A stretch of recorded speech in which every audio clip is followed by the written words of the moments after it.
Supreme court के Allahabad high court परिसर में आवासीय उद्देश्य के लिए ली गई सरकारी जमीन पर मस्जिद बना दी गई। पट्टा रद्द होने के बाद 2 बार नवीनीकरण के लिए आवेदन किया गया, लेकिन ये बात छुपाई गई कि सारी जमीन पर मस्जिद खड़ी है और उसका उपयोग लोगों के लिए किया जा रहा है। हालांकि इलाहाबाद हाई कोर्ट ने 2017 में ही जमीन को खाली करने का आदेश दे दिया था, लेकिन मामला सुप्रीम कोर्ट में है। अब सुप्रीम कोर्ट ने हाई कोर्ट परिसर में बनी मस्जिद को 3 महीने में हटाने का आदेश दिया है।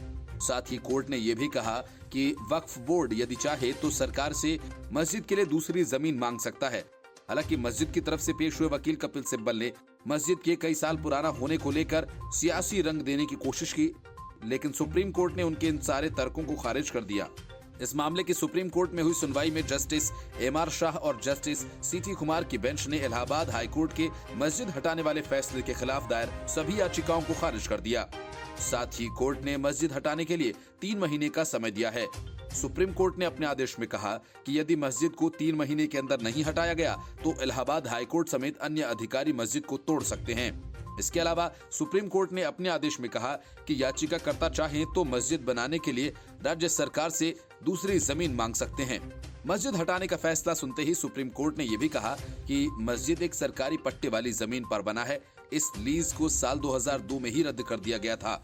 इसके बाद साल 2012 में सुप्रीम कोर्ट ने कहा था कि ये सरकारी जमीन है और इसलिए कोई भी इस जमीन को लेकर किसी भी प्रकार का दावा नहीं कर सकता। मस्जिद की ओर से पेश हुए पूर्व कांग्रेस नेता और वकील कपिल सिब्बल ने कहा कि मस्जिद 1950 के दशक से बनी हुई है, इसलिए ऐसे ही हटाने के लिए नहीं कहा जा सकता।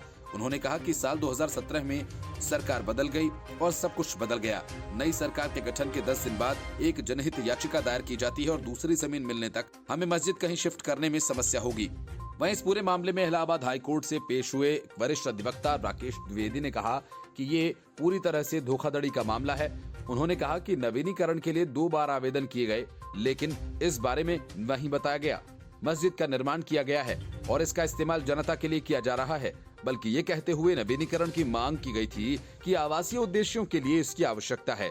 यहाँ नमाज पढ़ने से ये जगह मस्जिद नहीं हो जाती। अगर सुप्रीम कोर्ट के बरामदे या हाई कोर्ट के बरामदे में सुविधा के लिए नमाज की अनुमति दी जाती है तो ये मस्जिद नहीं बन जाएगी। The report, News of India.